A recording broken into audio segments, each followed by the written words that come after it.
Bismillahirrahmanirrahim. Assalamualaikum warahmatullahi wabarakatuh. Innal hamdalillah nahmaduhu wa nasta'inuhu wa nastaghfiruh. Wa na'udzu billahi min syururi anfusina wa min sayyiati a'malina. May yahdihillahu fala mudilla lahu wa yudlil fala hadiyalah. Asyhadu an la ilaha illallah wahdahu la syarika lah. Asyhadu anna Muhammadan abduhu wa rasuluh sallallahu alaihi wa ala alihi washabbihi wa man tabi'ahum bi ihsan ila yaumiddin amma ba'd. Wa asdaqal hadits kitabullah wa khairal hadi hadi Muhammadin sallallahu alaihi wa ala alihi wasallam. Syarrul umuri muhdatsatuha fa inna kulla muhdatsatin bid'ah kulla bid'atin dhalalah wa kulla dhalalatin finnar. Asyiral akhwati fillah rahimani wa rahimakumullah. Pada sore hari ini kita akan lanjutkan dari pembahasan ringkasan kitab Nasihatul Nisa karya Syekh Abdullah Al-Wadi'iyah hafizahullah taala, putri dari Syekh Muqbil rahimahullah taala. Di sesi yang kedua kita akan lanjutkan mengkaji kitab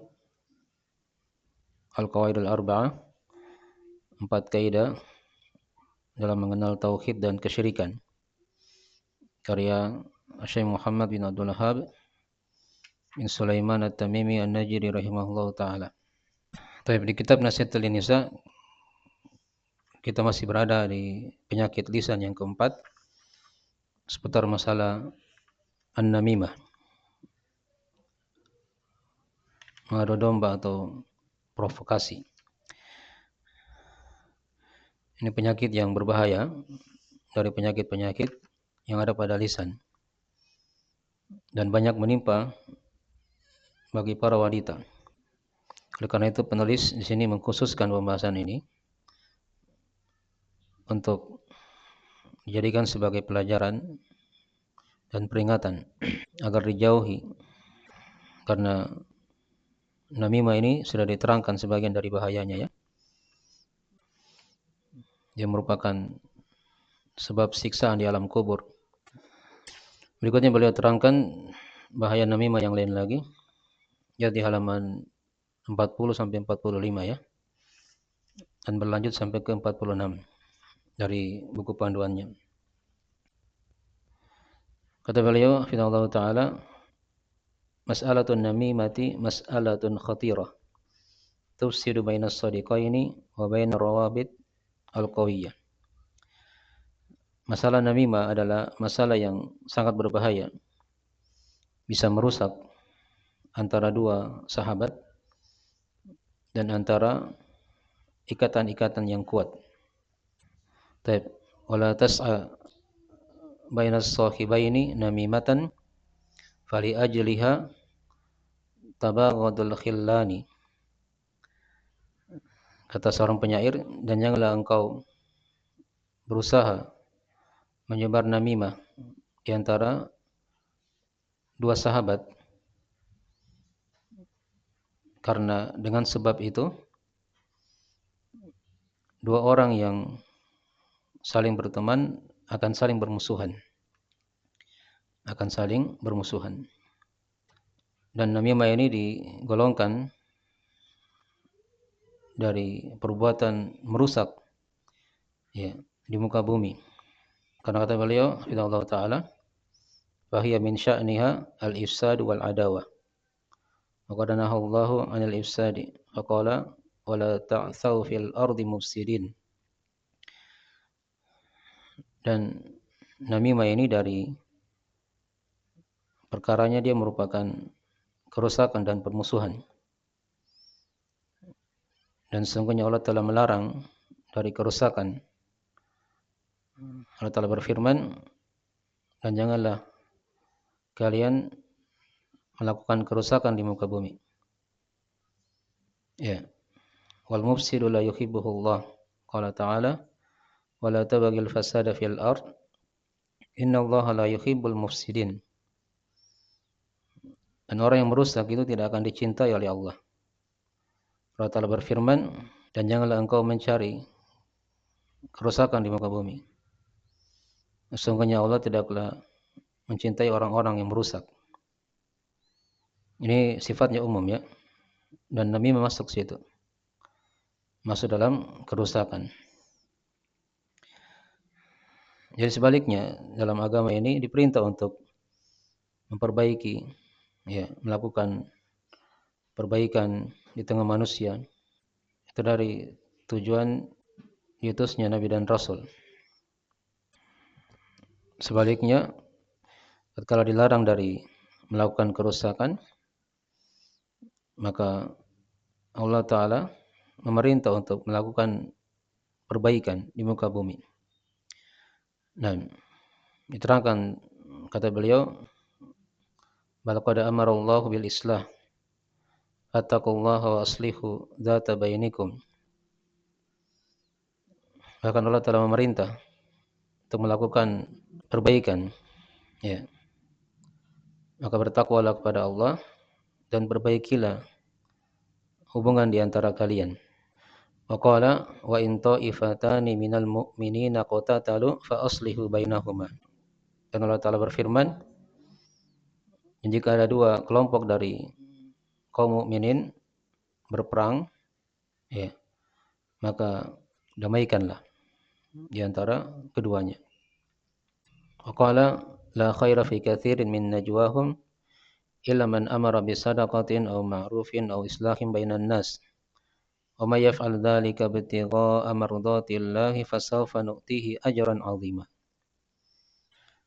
Allah Ta'ala berfirman, tidak ada kebaikan pada kebanyakan dari bisik-bisik mereka, kecuali siapa yang memerintah kepada sedekah atau hal yang ma'ruf atau perbaikan di antara manusia. Dan siapa saja yang melakukan perkara itu dengan mengharapkan keridhaan Allah, maka kata Allah, kami akan memberinya pahala yang sangat besar. Nah, ini 3 ayat ya, dibawakan di sini. Perintah untuk melakukan perbaikan, perdamaian. Jika misalnya sudah ada yang terlanjur cekcok atau berselisih, kalau bahasa lainnya baku bombe, itu diusahakan diperbaiki. Nah, wan Nabi sallallahu alaihi wasallam yaqul kama fi sunani Abi Daud min hadits Abi Darda, ala akhbirukum bi afdala min darajatis siyami was salati was sadaqah. Qalu bala ya Rasulullah. Qala islahu dzatil bain wa fasadu dzatil bain al haliqah. Ya. Dan Nabi SAW telah bersabda, sebenarnya diterangkan dalam Sunan Abi Daud dari hadis Abu Darda radhiyallahu taala anhu. Beliau bersabda, maka saya kabarkan kepada kalian suatu amalan yang lebih utama, mengalahkan ketinggian derajat puasa, salat dan sedekah. Kata para sahabat, tentu ya Rasulullah. Ya. Maka kata Nabi SAW, islah zatil bain, melakukan perdamaian, perbaikan di antara manusia. Adapun kerusakan di antara manusia itu dikatakan al-haliqah. Baik. Hadis ini disahihkannya oleh ayah beliau yaitu Syekh Muqbil rahimahullahu taala dalam Sahih Al-Musnad. Al-haliqah maksudnya tadi itu adalah dia suatu perangai ya yang sifatnya itu menghabiskan sampai ke akarnya. Ya. Sebagaimana kalau misalnya alat cukur itu ya, kalau dia digunakan untuk mencukur rambut, itu dihabiskan sampai ke akarnya rambut tersebut. Nah,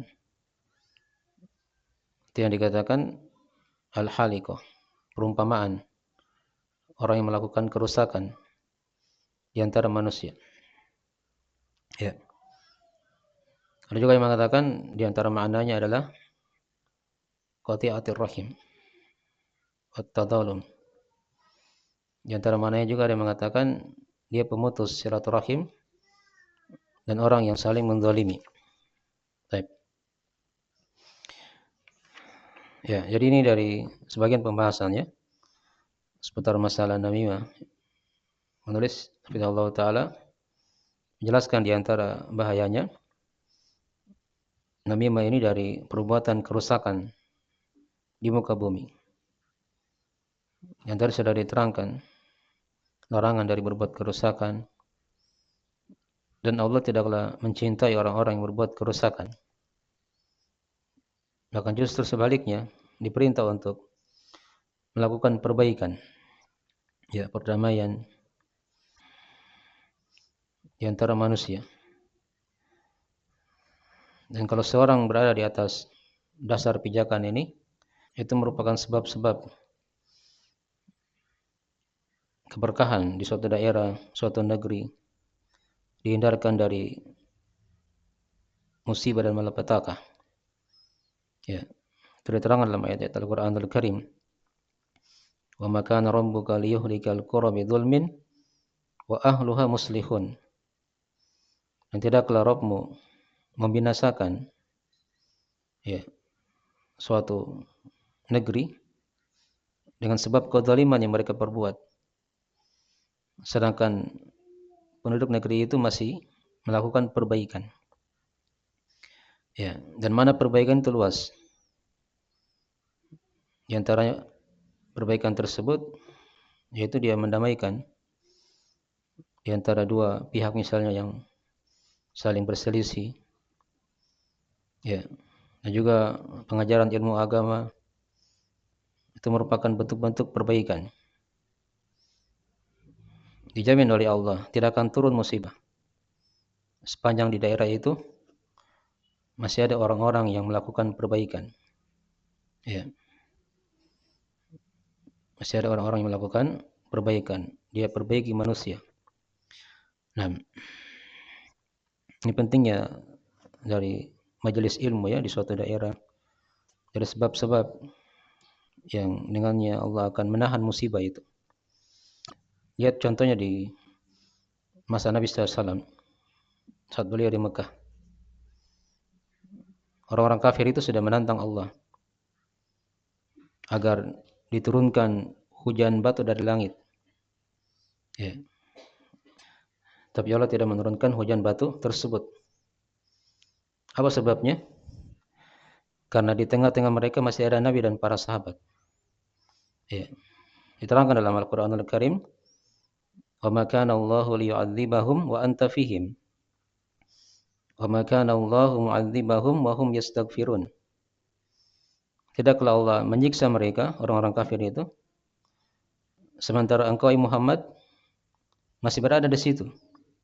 Ya, tidak akan turun musibah sepanjang masih ada Nabi SAW. Nah, dan tidaklah Allah menyiksa mereka sepanjang mereka itu para sahabat masih beristighfar. Masih beristighfar. Ini juga diantara sebab tertahannya musibah. Tatkala penduduk negeri itu banyak yang beristighfar kepada Allah Subhanahu wa taala. Dipahami ya? Baik. Berikutnya kata beliau, "Wamtannallahu ala ibadihi id allafa baina qulubihim faqala wadhkuru ni'matallahi 'alaikum id kuntum a'da'an fa'alafa baina qulubikum fa asbahtum bi ni'matihi ikhwana wa kuntum 'ala syafa hufratin minan nari fa anqadhakum minha kadzalika yubayyinullahu lakum ayatihi la'allakum tahtadun." Ini surah Al-Imran, ya, ayat 103. Kata Syekh, dan Allah Ta'ala telah memberikan minnah, ya, anugerah kepada hamba-hambanya tatkala Allah mempersatukan di antara hati-hati mereka. Dan ingatlah nikmat Allah atas kalian tatkala kalian dulunya itu saling bermusuhan. Kemudian Allah mempersatukan di antara hati-hati kalian. Menjadilah kalian bersaudara dengan nikmat tersebut. Dan dulunya kata Allah, kalian berada di tepi jurang neraka. Lalu Allah menyelamatkan kalian darinya. Demikianlah Allah menjelaskan untuk kalian ayat-ayatnya agar kalian mendapat petunjuk. Tapi ini dari anugerah Allah kepada hamba-hambanya ya. Diingatkan dulunya para sahabat itu saling bermusuhan. Sebelum mereka mengenal hidayah, mengenal Islam. Tapi Allah satukan hati-hati mereka dengan nikmat keislaman tersebut. Sehingga menjadilah mereka bersaudara. Ya. Walaupun beda nasab tapi melebihi apa? Dekatnya saudara kandung. Nah, di antara mereka. Itu nikmat dari Allah Subhanahu wa taala. Ayat yang berikutnya boleh bawakan di situ. Wa qala huwallazi ayyadaka binasrihi wa bil mu'minin wa allafa baina qulubihim. Law anfaqta ma fil ardi jami'an ma allafa baina qulubihim. Walakinna Allah allafa bainahum. Innahu azizun hakim. Kata Allah, dan dialah Allah yang telah menguatkanmu dengan pertolongannya dan juga terhadap orang-orang yang beriman. Dan dia menyatukan di antara hati-hati mereka. Andai kata engkau berinfak dengan apa yang ada di bumi seluruhnya, engkau tidak akan bisa menyatukan di antara hati-hati mereka. Akan tetapi Allah yang telah menyatukan di antara mereka. Sesungguhnya dialah Allah yang maha perkasa lagi maha bijaksana. Baik. Maka ini ayat-ayatnya penjelasan tentang nikmat Allah Subhanahu wa taala yang telah menyatukan hati-hati kaum muslimin di atas keislaman, di atas tauhid, di atas sunnah. Ya. Akan dari hal yang diingatkan di sini ya, dari sebagian pelajaran-pelajaran seputar namimah ini. Dan berikutnya nanti akan dibahas lagi dari bahaya-bahaya namimah. Ini masih ada beberapa sesi lagi ya, kita akan selesaikan insyaallah taala di sesi yang berikutnya. Dan kita masuk di sesi yang kedua, kitab Al-Qaidul Arba'ah. Ya, ini sesi yang kedua ya dari pembahasan kitab ini. Jadi sudah dibahas di awal pembahasan seputar pendahuluan dari kitab ini, judul buku, penulisnya, dan gambaran global dari buku. Dan sudah diterangkan juga masalah Bismillahirrahmanirrahim serta pendahuluan yang pertama, doa penulis, dan 3 lambang kebahagiaan. Sekarang kita lihat pendahuluan yang kedua ya. Doa penulis, makna Hanifiyah dan tujuan penciptaan makhluk. Nah, kata penulis rahimahullah ta'ala, "I'lam arsyadakallahu li ta'ati annal hanifiyata millata Ibrahim an ta'budallaha wahdahu mukhlishan lahuddin. Kama qala ta'ala, wa ma khalaqtul jinna wal insa illa liya'budun." Tapi dicetakan lain dikatakan di situ, an ta'budallaha wahdahu mukhlishan lahuddin. Wa bidzalika amarallahu jami'an nasi wa khalaqahum laha. Kama qala ta'ala, wa ma khalaqtul jinna wal insa illa liya'budun. Tapi dikatakan tadi di awal dari pendahuluan yang kedua, i'lam arsyadakallah li ta'atihi. Ilmu ialah semoga Allah meluruskan jalanmu untuk mentaatinya. Dari sini diawali dengan kata i'lam. Dengan kata i'lam. I'lam itu kan dari kata ilmu ya. I'lam itu kan fi'il amr, perintah. Ilmu ialah. Dari kata alima, ya'lamu, i'lam. Ilmu ilah maksudnya dia kembali kepada ilmu syariat. Karena ilmu itu kalau dimutlakan dalam Al-Quran atau hadis atau pembahasan-pembahasan buku-buku ilmu, nah, maka dia arahnya kepada ilmu syariat, ilmu Al-Quran dan hadis, bukan kembali kepada ilmu dunia. Apa itu ilmu? Ilmu itu kata para ulama, kalau secara bahasa kan lawan dari kejahilan. Lawan dari kejahilan. Kalau secara istilah, ilmu itu adalah mengenal petunjuk atau kebenaran dengan dalilnya. Ya, ma'rifatul huda bidalilihi. Ada yang mengatakan ma'rifatul haqqi bidalilihi. Mengenal petunjuk atau kebenaran dengan dalilnya. Itu yang dikatakan ilmu. Jadi kalau misalnya ada sesuatu yang tidak ada dalilnya, maka itu bukan bagian dari ilmu. Bukan bagian dari agama. Karena agama ini dibangun di atas dalil. Seorang beramal, ya, itu dengan dalil ya. Nah, dan gaya bahasa seperti ini penulis memulai dengan i'lam. Ya, boleh mencontoh Al-Qur'anul Karim. Ada ayat-ayat ya di sebagian tempat dalam Al-Qur'anul Karim diingatkan dengan kata i'lam ini. Misalnya ayat di surah Muhammad ayat ke-19, Allah Ta'ala berfirman, "Fa'lam annahu la ilaha illallah wastaghfir li dzambik." Ilmuilah akan la ilaha illallah dan minta ampunlah akan dosa-dosamu. Ya. Ketika Allah ingatkan akan perkara dunia, diterangkan di surah Al-Hadid ya, "I'lamu annamal hayatud dunya." Al-ayah begitu ya.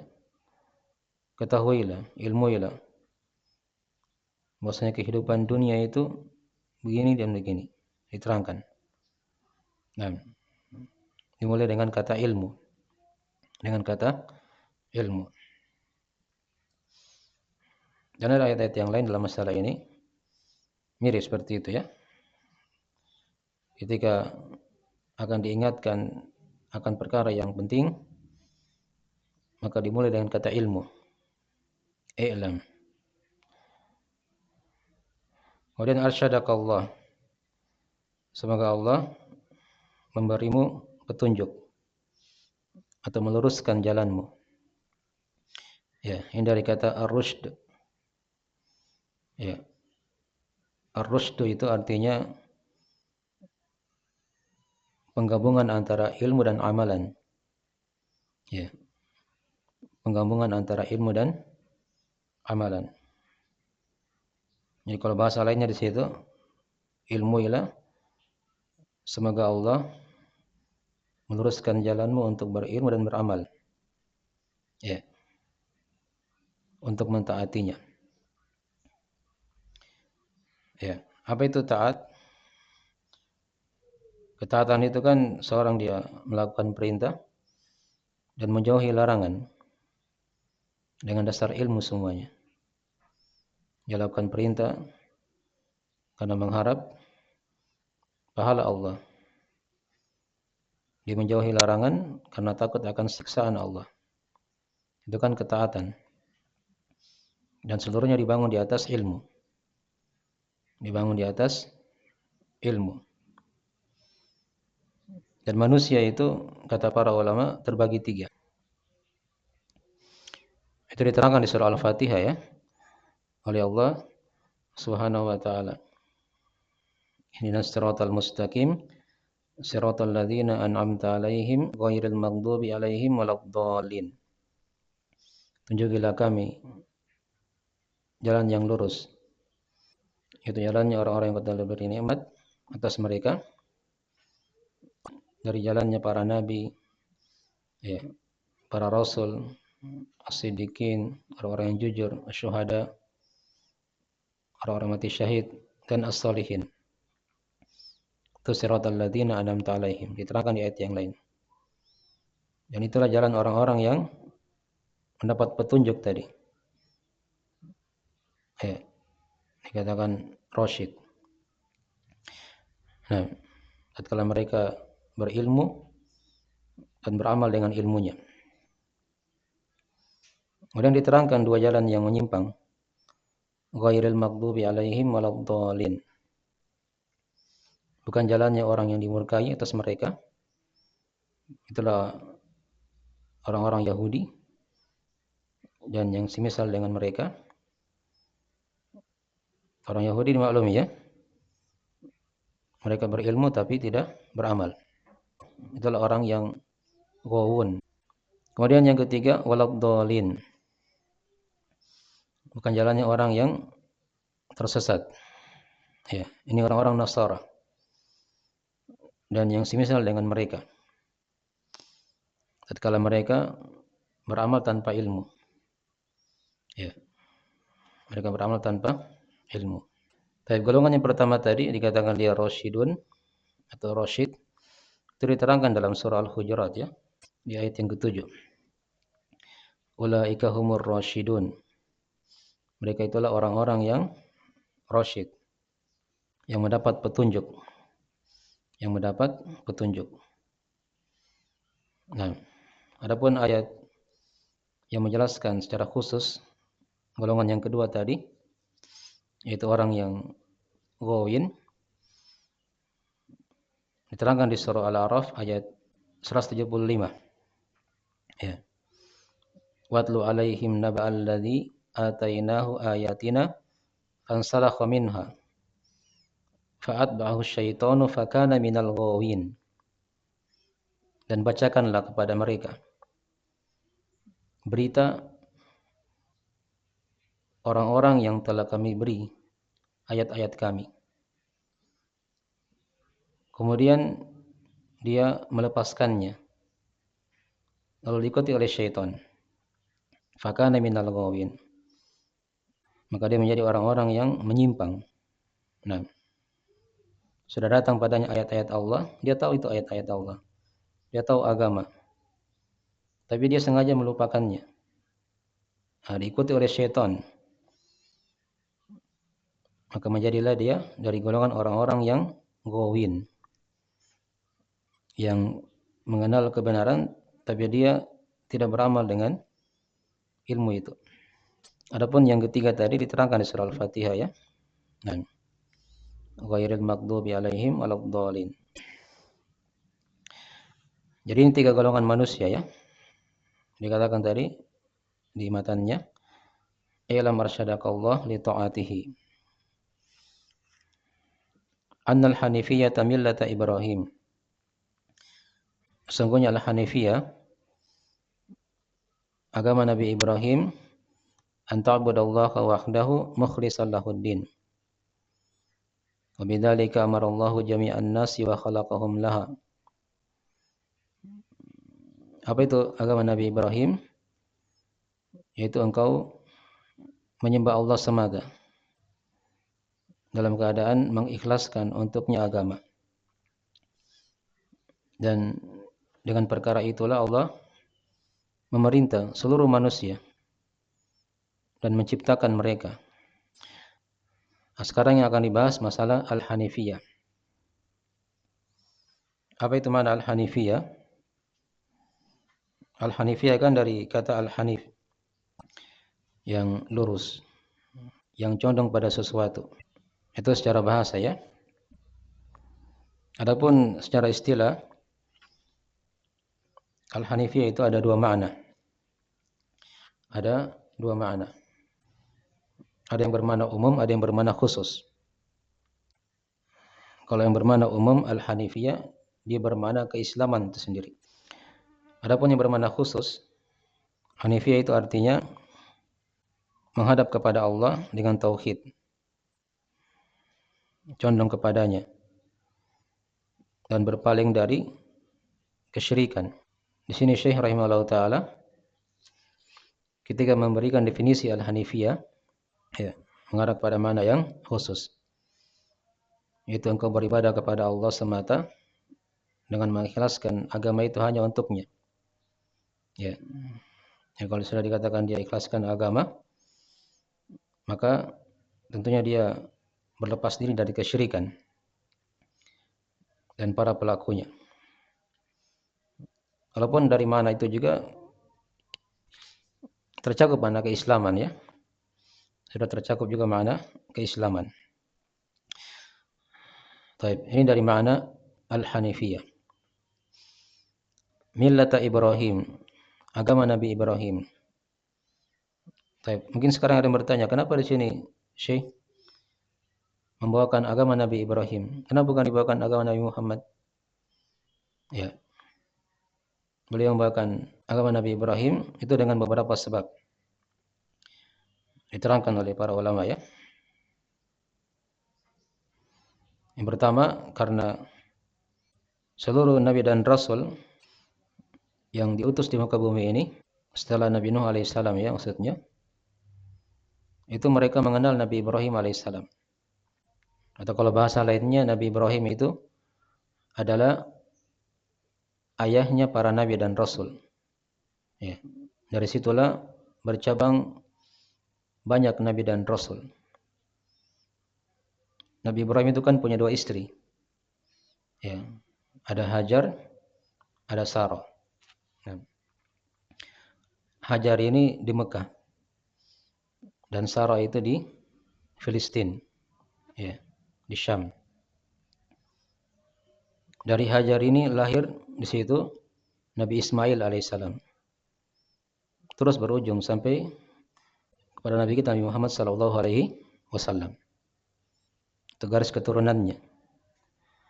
Adapun dari istri yang lain yaitu Sarah, disitulah lahir para nabi dan rasul dari Bani Israel. Ya. Nabi Ishak punya anak, Nabi Yakub punya anak, Nabi Yusuf. Nah, terus bercabang di situ banyak para nabi dan rasul. Banyak para nabi dan rasul. Dan Nabi Yakub itu nama lainnya adalah Israel. Ya. Jadi Bani Israel itu kan dikatakan anak-anaknya Nabi Yakub. Ada 12 kabilah di situ. Dari situlah bercabang para nabi dan rasul. Sampai ujungnya Nabi Isa alaihissalam. Dengan sebab itulah kenapa penulis di sini membawakan agama Nabi Ibrahim. Nah, yang merupakan agama Hanifiyah. Karena Nabi Ibrahim itu ayahnya para nabi dan rasul. Ya, ayahnya para nabi dan rasul. Abul Anbiya. Di mana seluruh nabi dan rasul setelah Nabi Ibrahim itu pasti mengenal Nabi Ibrahim. Karena itu merupakan nenek moyangnya. Sebab yang kedua, kenapa dibawakan si Nabi Ibrahim alaihissalam? Karena Nabi Ibrahim itu adalah panutan dalam tauhid. Ya. Panutannya orang-orang yang bertauhid. Yang paling tinggi tauhidnya dari kalangan para nabi dan rasul. Dan tidak ada yang menyamai Nabi Ibrahim dari para nabi dan rasul kecuali Nabi kita, Nabi Muhammad sallallahu alaihi wasallam, yang sampai pada puncak tauhid. Nah, puncak Hanifiyah ini. Itu sebab yang kedua, ya. Nabi Ibrahim itu adalah panutan dalam bertauhid. Ada sebab yang lain, tapi ini dari dua pokok yang diterangkannya oleh para ulama dalam membawakan makna perkataan beliau di sini, ya. Annal hanifiyata millata Ibrahim. Baik, apa itu agama Nabi Ibrahim? Diterangkan tadi, an ta'budallaha wahdahu. Engkau menyembah Allah semata, mukhlishan lahuddin. Ya. Jadi ini agama Islam sebenarnya, ya. Karena agama Nabi dan Rasul itu semua sama. Ya, semuanya apa? Sama. Mengajak kepada tauhid, ya, berlepas dari kesyirikan dan mentaati Allah dan Rasulnya. Seperti itu. Itu agama Nabi dan Rasul. Dari Nabi Adam sampai Nabi kita Nabi Muhammad SAW. Nah, dikatakan Muslim. Dipahami ya? Wa ma umiru illa liya'budullaha mukhlishina lahuddin hunafa. Dan tidaklah mereka diperintah kecuali agar menyembah Allah semata dengan mengikhlaskan agama itu hanya untuknya. Apa itu keikhlasan? Ya, ini sudah kita bahas dulu di Ta'zim al-Ilm. Di simpul yang kedua ya. Dari mana ikhlas? Itu seorang dia membersihkan hatinya dari ketergantungan kepada selain Allah Subhanahu wa taala. Itu yang dikatakan keikhlasan. Jadi ketika dia beribadah kepada Allah, dia murnikan ibadah itu hanya untuk Allah. Dia berlepas dari segala ketergantungan kepada selain Allah Subhanahu wa taala. Jadi sudah dipahami ya dari mana kalam penulis Anal Hanifiyata millata Ibrahim an ta'budallaha wahdahu mukhlishan lahuddin. Terus sekarang di sini apa itu arti din? Ya, din itu dalam tinjauan agama kita ada 3 makna. Ada 3 makna. Yang pertama dia bermakna hari pembalasan. Itu diterangkan di surah Al-Fatihah ya. Malik yaumiddin, penguasa hari din, maksudnya hari hisab, hari pembalasan. Kadang yang kedua din bermakna agama. Bermakna apa? Agama. Innad dina indallahil Islam. Sesungguhnya din, maksudnya agama di sisi Allah hanyalah apa? Islam. Itu mana yang kedua dari din. Dan kadang din yang ketiga bermakna amalan. Nah, ayat yang sudah kita baca tadi. Wa ma umiru illa liya'budullaha mukhlishina lahuddin. Tidaklah mereka diperintah kecuali agar menyembah Allah semata. Ya, dengan mengikhlaskan agama itu. Nah, din di sini bisa bermakna amalan. Dia ikhlaskan amalan tersebut hanya untuk Allah Subhanahu wa taala. Baik. Adapun din di sini ya bisa bermakna yang ketiga tadi ya dan juga bisa bermakna yang kedua. Nah, bermakna agama atau bermakna amalan. Baik. Wa bidzalika amarallahu jami'an nasi wa khalaqahum laha. Ya, dengan perkara itulah Allah perintah seluruh manusia dan menciptakan mereka untuknya.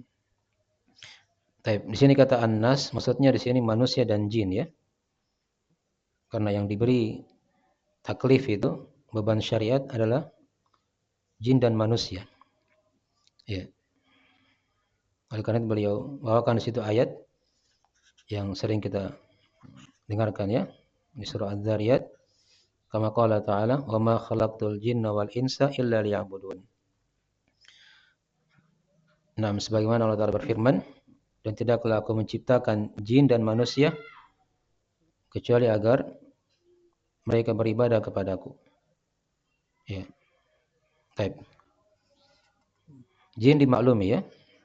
Dia makhluk yang dicipta dari api. Wa khalaqal janna min marijin min nar. Dan kami cipta jin itu dari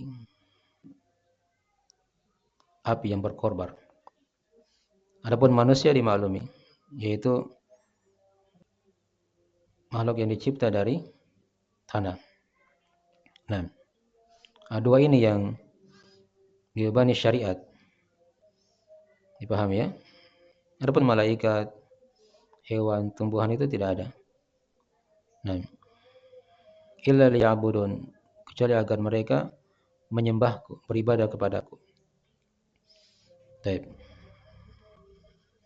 Apa itu makna ibadah? Ibadah itu secara bahasa dia bermakna merendahkan diri. Ya. Adapun secara istilah banyak definisi ibadah ya diterangkan oleh para ulama, tapi yang paling bagusnya adalah definisi yang diterangkan oleh Syekhul Islam Ibnu Taimiyah rahimahullah taala. Itu nama yang melingkup